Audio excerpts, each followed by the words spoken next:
Welcome back, everybody, to Years in Review, the episodic show where I look back on years in history, starting from the year 1 AD to our current year of 2023. Today's episode focuses on the German Barbarian Civil War and the assassination of Germanicus Julius Caesar. It is time for the years 16 to 20 Anno Domini. Let's begin.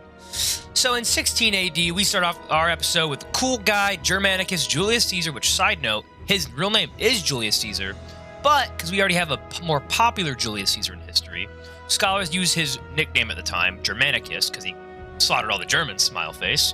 He leads an army of 50k at the Battle of Istaviso, where he defeats evil war chief Arminius from a couple episodes, you know, all the evil legion killing that he did. What a jerk. This will destabilize the German barbarians, who will fight over themselves about who is the proper leader of them in the years to follow. So as I just mentioned, a guy who named himself king of his tribes, Maroboduus, king of the Marcomanni, was defeated by Arminius, who wants to be king himself. So we all, yay, yippee, king war, yay. So in the same year, Germanicus returns to Rome as a hero, and the city celebrates with a triumph. So side note, post-war celebrations for German legions and their leaders were like a big parade in the city, citywide party, and immediately after the citywide party, it's a big celebration for Germanicus, where he definitely got some Germussy. Big T was like, I have a new assignment for you, and he sends Germanicus off to fight Parthia in the east. In administrative news, Cappadocia, which is modern-day Turkey, which is Anatolia area, was made into a Roman province, and Herod Antipas, the son of the great Herod the Great, builds the city Tiberias in Israel to honor the new emperor. There's also something or other about an earthquake in Turkey that ruins like a bunch of cities, but we don't care about that. Boring. So in the year 18 AD, Big Germanicus arrives in Syria as the new top general against Parthia. Piso, who is the governor of Syria, hates Germanicus because he wants to be in charge. But and then he kind of like has like a little bit of a rebellion by not really listening to what Germanicus says. Germanicus is like, attack this thing, and he's like, I'm gonna sit right here. So they don't like each other. And then literally just in a matter of months, with like not even the local army helping him, Germanicus defeats Parthia and forces them into a peace treaty. So yippee! Guys, Wang Mang did something? JK, he didn't really. The Yellow River flooded in China, and he did his favorite thing and sat on his ass while the peasants starved even more. And then eventually the poor starving peasants revolted, believe it or not, after having no aid when 100,000 of them are being affected, have had their homes flooded. So 100,000 rebellion troops rise up against the evil Wang Mang, begging for help. He sends a bunch of troops in and decimates them all, and they all die. Yay, Wang Mang did one thing, and it was slaughter his own people. Yippee! So, in 1980, this sadly ends the poggerness of Germanicus. The best heir Tiberius could ever ask for, one of the greatest military leaders in this era of Rome, died of an illness in October of 1980. On his deathbed, he accused the evil, scheming Piso of poisoning him. And in Rome, his wife, Agrippa the Elder, goes to the Senate and blames her husband's death on the man. She accuses Piso of being an evil, backstabbing traitor. Side note, it was kind of hard to prove this stuff back in the day. You know, no DNA tests, no DNA scans, anything like that. So anytime a young, healthy man died, all of a sudden, poison was kind of to blame, or like I guess they blamed poison, and they blamed it on usually the rival of the dude, someone who would most likely want him to be dead. So to honor our German killing boy, a triumphal arch was built in France, which is a nice little big fancy like arch. That basically pointless, but kind of cool. But more happened in 1980. Let's get into that. So the Barbarian War has been going on for 2 years now, and they've been slaughtering each other, fighting. You know how it is. And after his rule got destabilized by losing to Arminius, the Maroboduus of the Marcomanni was deposed by Catulda. So now there's so many German tribes that are now split up, doing their own thing, not under one central king anymore.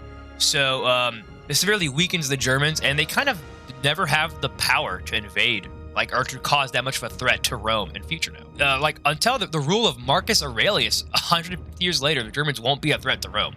Maybe like a little bit of raids here and there, but other than that, nothing. Also, the first ever flying machine was supposedly built in China, according to the historian Han Shu. It was just a hot air balloon. So yippee for hot air balloons. So to round out our years, let's talk about the most boring year of this episode, which is the year 20 AD. Big T orders an investigation on the death of Germanicus, and Piso, fearing he'll be found guilty, commits seppuku. Like, you know, he's like, ah! So the only other thing that happened was that Galba, the future Roman emperor in like 50 years, or maybe like 10 episodes from now, is named Roman Praetor at the age 23. What the fuck have you done at the age of 23? Huh, Neckbeard? I kid, you know, we all don't do much these days.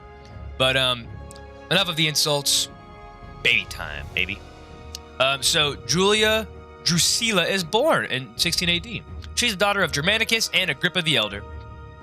2 years later, Julia Livia, also a daughter of Germanicus and Agrippa, was born. So yippee for them. Sadly, the next year their dad will die, but yeah, they're born though.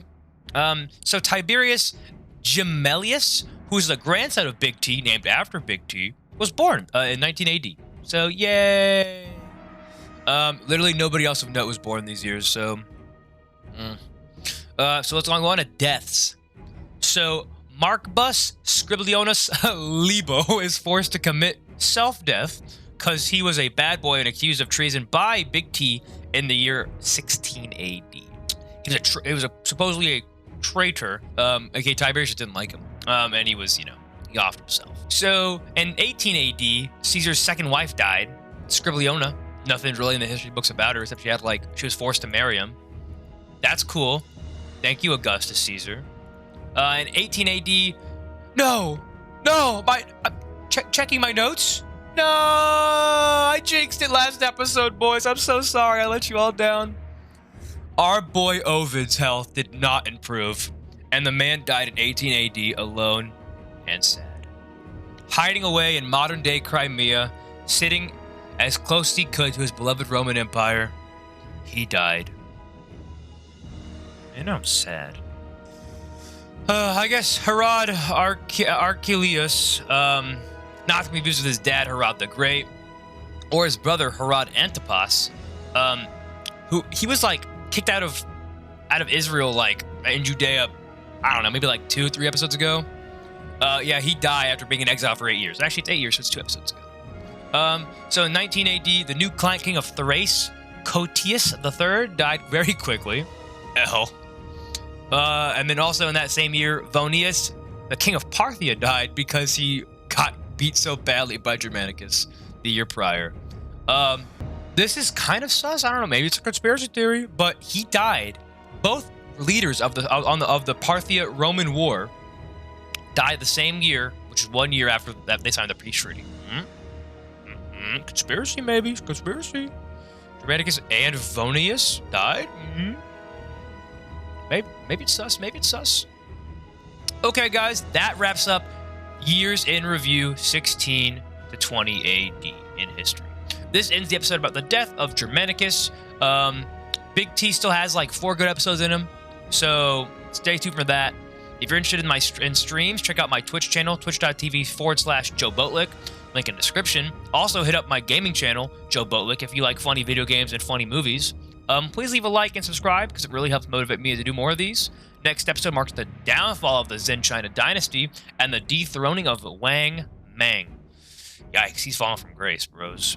I hope you all had a great-ass day. This was Years in Review. This is Matt of the Anovis channel with 2003 years to go.